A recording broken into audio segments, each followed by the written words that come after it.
오늘날 일본은 또 어김없이 헛소리를 하고 있습니다.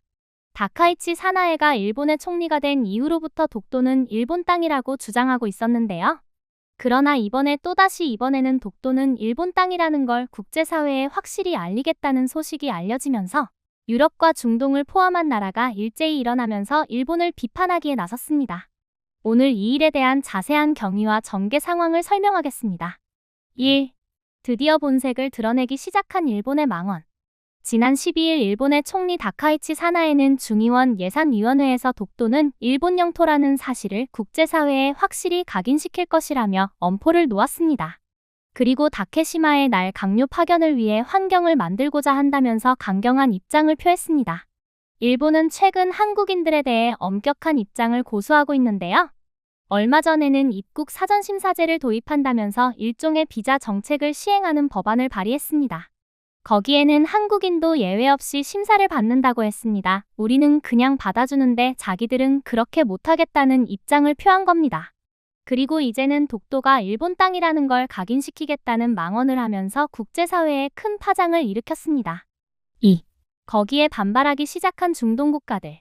이에 대해 가장 반발에 나선 건 아랍에미리트와 사우디아라비아, 이라크 등 중동 국가들이 이 발언에 비판을 하기 시작했습니다. 최근 중동에 대한 대한민국의 이미지는 아랍에미리트에서의 대한민국의 방공무기 청궁2의 활약으로 이미지가 좋아지고 있는 중입니다. 그리고 얼마 전 청궁2 미사일 부족이 왔을 때 가장 빨리 미사일을 납기해주면서 K방산의 속도와 신뢰를 입증하였습니다. 현재 이란하고 전쟁 중인 상황에서 아랍에미리트는 한국과의 신뢰를 증명하였습니다. 독도는 한국의 땅이다, 일본의 것이 전혀 아니다라는 것을요? 이렇게 이야기를 하게 된 배경은 이렇습니다. 일본이 독도는 일본 땅이라는 걸 각인시키겠다는 소식이 지구 반대편까지 순식간에 퍼지면서 아랍에미리트가 가장 빠르게 이 발언에 대해 비판을 한 것입니다. 아랍에미리트의 언론사 칼리스 타임즈에 보도된 내용에 따르면 두바이의 정치인 중 하나인 막툰 빈 살렘 알 파라시는 일본의 독도 발언에 대하여 우리는 한국에게 큰 빚을 졌다, 그런데 한국의 옆나라 일본은 밑도 끝도 없이 망언을 펼치고 있다며 비판에 나섰습니다. 이도 이럴 것이 한국과 아랍에미리트와의 관계는 좋은 편에 속합니다. 얼마 전인 2월 26일 한국과 아랍에미리트는 방산 투자 협력을 $650 이상의 계약을 추진하기까지 했습니다. 그리고 얼마 지나지 않아 한국의 청궁2와 아랍에미리트의 원유 600만 배럴을 스왑딜까지 한 것까지 합해서 한국과 아랍에미리트의 관계는 거리는 멀지만 관계는 든든한 형제국이라는 소리가 나올 정도입니다.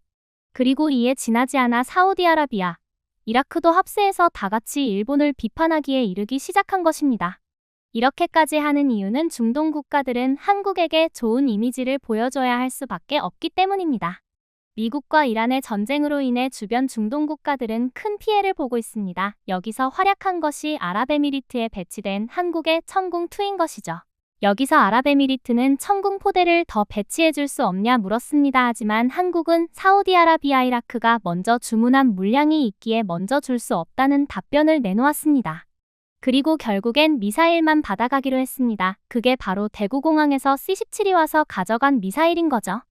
미국산 패트리어트는 비싸면서 납기일이 느리고 그나마 있는 선택지가 압도적인 가성비에 정해진 납기일을 반드시 준수하는 K방산 밖에 없는 셈입니다. 현재 아랍에미리트 말고도 사우디는 10개, 이라크는 8개의 포대를 계약했습니다. 하지만 한국이 생산할 수 있는 청궁2 분량은 연간 8개 뿐입니다. 가뜩이나 심각한 상황에서 한국에게 밉보이지 않으려면 한국을 두둔해야 하고 그걸 지지해야 하는 입장인 것입니다. 그래서 현재 독도를 일본 땅이라고 말하는 일본을 비판하는 것입니다. 3. 중동 국가뿐만 아니라 유럽도 합세한 상황. 말 그대로 한국과 방산계약을 맺은 유럽 국가들도 이 일에 끼어들기 시작한 것입니다. 그 중에서 가장 눈에 띄는 나라가 폴란드인데요. 폴란드의 언론사 가제타 비보르차도 이에 합심하여 일본을 비판하기 시작했습니다. 한국은 우리에게 크나큰 빚을 졌다. 근데 일본은 계속해서 망언을 하니 답답하다는 의견을 내놓았습니다. 폴란드도 한국에게 밉보이지 않으려면 한국을 지지할 수밖에 없습니다. 방산협력에서 신뢰를 잃어버리면 그걸로 끝이니까요. 현재 이와 같은 식으로 한국과 방산계약을 맺은 나라들은 모두 독도는 한국 땅이라 말하고 있습니다. 이런 식으로 밀고 나가도 일본은 정신을 못 차리고 계속 같은 소리를 짓거리고 있습니다. 여기까지 한사 누나였습니다. 구독과 좋아요는 저에게 큰 힘이 됩니다.